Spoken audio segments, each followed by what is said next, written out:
Hey everyone. So we're at the end of another year, 2016. I'm supposed to be traveling today, but I don't know if you can see out there, but it's pretty white. Got a couple of snowstorms to deal with, so trip has been delayed by a couple of days, but no problem. We'll get there. And I've been asked by many people online about gear that I use and different questions about what I travel with when I go to do some assignments and so on. So I figured, hey, we're at the end of the year. Why not do a little bit of what's in my bag type of video and show you some of the gear that I use and what I plan to be using in the new year. And yeah, that's it. And for those who don't know you, my name is Brian Cote, photographer here in Toronto. And you can go to my website, briancote.com. And my Facebook page is Brian Cote Photography. And so anyway, let's get started. So in my bag, I usually carry multiple of things, and I have another bag like this that is more geared towards video equipment. So I have a Sony FS5 and some other gear, mics and things like that I carry separately from this. But this is primarily my photography kit. All right. So let's start with some smaller accessories here. This is called the Warm Cards system. You get those on B&H. They just basically are like gray cards, but they have different colors in them. So you've got your typical white card in here, and you've got your gray card, and you've got a couple of other cards like a warm 1, warm 2, cool cards as well. What this does is basically to get your white balance. And some people like to just get the gray card white balance, and that's an accurate white balance, but it's also a little cool for my liking. So I like to use this card, specifically the warm 1 or warm 2, when I'm doing my white balance setting, and that gives me a little bit of a warmer skin tone and warmer look altogether. And that's just the preferred look that I like. These are very handy to have in your bag, and you can just pull them out, get a quick white balance, and you're good to go for the rest of your shoot. Cable to get the camera plugged into the computer. So when I'm shooting tethered most of the time. So that's just the cable for that. Now this is just a mic that I kind of bring along with my photography kit in case I want to shoot a quick video interview or some video roll or something quickly with my cameras here that I have in this kit. This is just a Rode VideoMic Pro 2. Very handy, very good. I really like that company as well for their microphones. They do some really good stuff. These bags here, let's see, these are just a couple of small bags. So I separate a few things in there. I've got some tripod mounts and some extra camera batteries, a few little cables. And in here I just have regular batteries, AA batteries, and a few little power options in there as well. Just keeps things nicely organized in the bag so they're just not thrown in there. This is an external battery, basically. You can charge your phone or your camera or whatever you like. It's got hours of juice in it. This one's from Shark, I believe. You can get these on Amazon or anywhere online, about $30 to $50 or somewhere around there. Very handy to have. Great power solution if you're on a plane or something, you're running out of juice and you don't have an outlet by your seat or something. Just plug this in and you're good to go. See, got a couple of brackets here. This is a flash bracket. Put this on a light stand or something, get your flash off your camera and do a quick portrait or something like that. This is a regular flash bracket. I got a couple of these. Don't always bring them depending on the light kit that I'm bringing. This is just kind of a flex arm, they call it. And you can just mount this on your camera in a hot shoe and put a light on it or put a mic or whatever and position it exactly how you want. Another very handy thing. This one's made by iCan, which makes a lot of video equipment as well. So that's that. A couple of chargers for batteries. Okay, so the other stuff that I carry, you carry a few of these. These are our flashes. And this is the Nissan DI700A, and there's for the Sony system. They're third party, but they're very good flashes, very well priced. So carry a few of these when I want to go portable. have a different system for the studio, and I also bring some ELB 400s, which are Elinchrom better studio lights, with me on location, depending on the trip and what it is that I'm doing. But these are pretty cool to have around, and this is the controller for them, so I can put this on my camera and control 4 or 5 lights. I can have them set up in different areas and control everything from this little controller. Also does high-speed sync, which is a great bonus. And this is just another controller for the Studio Flash system, for the Elinchrom system. Beautiful system. This is the L Skyport from Elinchrom, and it does high-speed sync and a bunch of other features on it, which is a really, really cool system. So that's that. Yeah. I always have a bunch of filters with me. These are basically ND filters, so I use them when it's really bright outside or I'm doing long exposures. I want to control the aperture, the shutter speed, and so on. So this gives me a little bit more control over what I'm doing when I'm doing time lapses and stuff. So I have a bunch of those in there. Different brands. This is BMW mostly, and then some Hoya filters. All right, and this is my light meter. I just got this one this year. This is the Elinchrom, or no, this is the Sekonic L478DR, but it's the Elinchrom version, so you can control all your Elinchrom studio lights with this, and you can turn on the power, put them up or down, trigger him, and get a proper meter reading and set your exposure. So usually use this just for the studio stuff, but great little meter. First camera I have here, this is my Sony a6300. It's a crop sensor camera. Usually use it more for a backup camera, or if I'm doing something where I need really high frame rates for sports, things like that, I'll bring this one out. It's also a great video camera. It shoots 4K, but it actually captures 6K, down converts it to 4K. So I've used it on a couple of video projects that I was really happy with. You can go out to an Animus recorder or something like that and get a really nice image. So that's the a6300, and it has a nice little screen here, flip out. I know it's not like, I wish they were the fully articulating screens like the GH4s have, but Sony might be listening, and next versions will probably, they've already got the 6500 that came out just recently that has a touch screen and things that this one doesn't have. So I'm sure they keep innovating, and we'll get some of those features built into our Sony cameras very soon. The other one, this is my main camera for photography anyway. This is the Sony a7R II. What can I say about this camera? This is an awesome camera, real workhorse, voted #1 camera last year. It 42.5 megapixels. The files that come out of this camera are just absolutely amazing.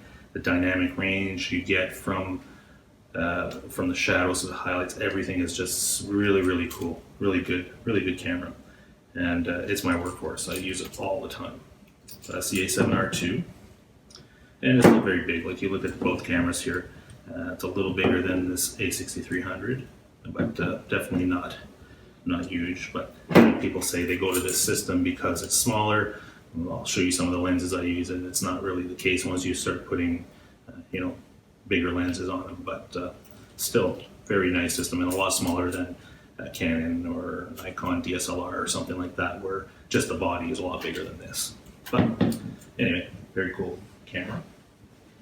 First lens I'm carrying with me for this trip is a f1.8. It's a 55mm f1.8 by Sony. Super sharp lens, very, very good lens. As you can see, it's very small.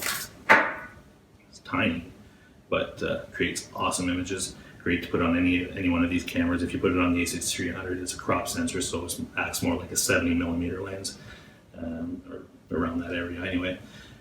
And it's a nice little compact kit if you're just walking around and want to get some shots. It's a beautiful lens for that. And that's the 55mm 1.8.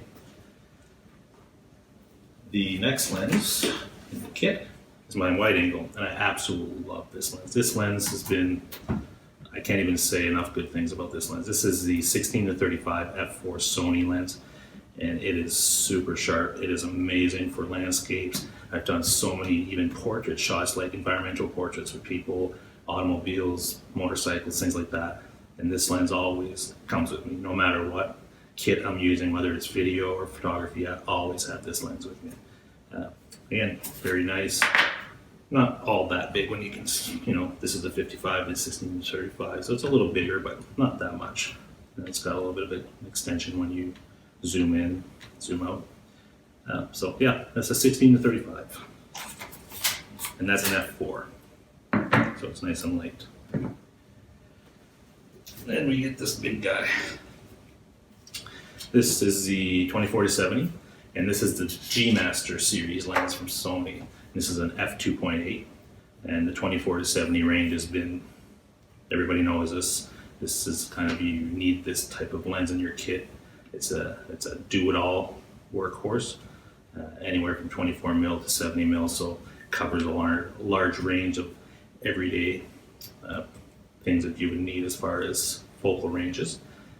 Very well built. It's built like a tank. It's a little heavy, but again, that's why I say, yeah, this is a smaller body, but once you start putting one of these on there, you start to get up in weight, but still, even that combination is still lighter than the DSLR series, so I really enjoy it. So that's the 24 to 70 f2.8.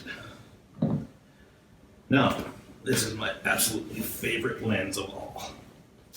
This 70 to 200 lens, and absolutely love this lens. I've been waiting for this one for a while because I had the f4 version for a long time, and this one has been very hard to get. I got it, I think it was the beginning of September I got this one. They're still hard to get right now. They're on back order everywhere. This is the G Master series, 70 to 200 lens.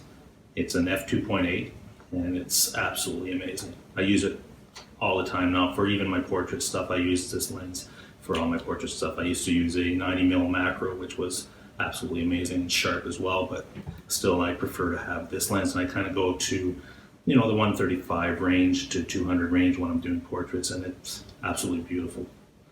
And it's all weather sealed, and it is heavy. I'm not gonna lie, it's a beast of a lens, but what you get out of it as far as the image quality is absolutely amazing. It doesn't extend out, so when you're zooming in and out, it's all internal, so it doesn't kind of stick out or anything. But I really like this lens. It's not cheap, but if you're doing this professionally and you want some quality gear, sometimes you got to pony up for it. And so that's what this one is. Absolutely love this lens. So, and this bag here is a Think Tank bag. It's an airport, I believe, airport security, I believe it's called. But if you look up on their website, they got a couple of different sizes, but it's been really good, sturdy, good hardware, good wheels on it. It's been all over Canada with me this year, and through the States as well. So very nice to have. It's got some nice pockets in here where I put some memory cards and some smaller items. But and you can also put a laptop in there. I usually don't. I usually carry my laptop in a separate laptop bag just because I find it a little bit more secure to have that tucked away in a different bag. But that's what that is. But hold on, I just got another item that I will be bringing on this trip. I'm not sure if I'll be fitting it in this bag, but I could if I really move some stuff around. But anyway, give me 1 second. This is my new little toy. This is called the Mavic Pro by DJI.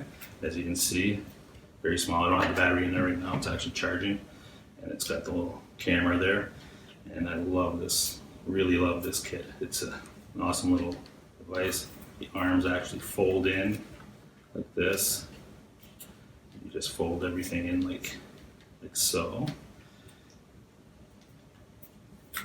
I'll just fold this one in. And this is it. This is your drone. And you put a little piece here that protects your camera when you're in travel mode, and you can just tuck that into a bag somewhere, and now you've got yourself some aerial photography equipment. And it's got a great image, flies super sturdy, it's got all the sensors. It's got multiple sensors on it, so you can even fly it indoors. It's got sensors on the bottom so it knows where it is. It's got some sensors in the front too, so it'll know when it's coming up to something. If a tree or something's in front of it, it'll stop. And it's really an awesome package. So I just got this probably a week ago, so I've been waiting for it, and they finally got them in stock, and I got it just in time for the holidays. So what you want to do when you extend the arms, as I'm learning right now, is you extend the top ones first, and then you just extend the bottom ones, and you're good to go. So that's what's in my kit most of the time, and I have another bag like this that I use for specifically video equipment, and I have a Sony FS5 and some other things in there that I carry with me, but for my photography kit, this is kind of it, and I've got a lighting bag as well. So depending on what the assignment is and the work that I'm doing, bring different kits, bring a few kits, whatever it is that I need.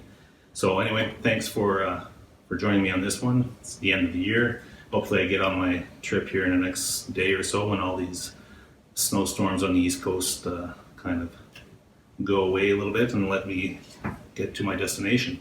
So just check me out on my webpage, briancote.com, and go on my Facebook page, and that's Brian Cote Photography on Facebook, and I'd be glad to answer any of your questions or comments. Send me a message, and just follow me on those platforms. I'm also on YouTube as well, and that's it. So I'll be posting some more videos in the new year, doing some more behind the scenes of certain productions, and maybe a few more gear related videos as we get along in the new year. And I'll be talking about some of the new equipment that's going to be coming out. I'll be going to a couple of conferences that will be showcasing some of these new cameras that will be coming out very soon, and I'll be able to speak about those a little bit down the road. So keep following, and have a good one.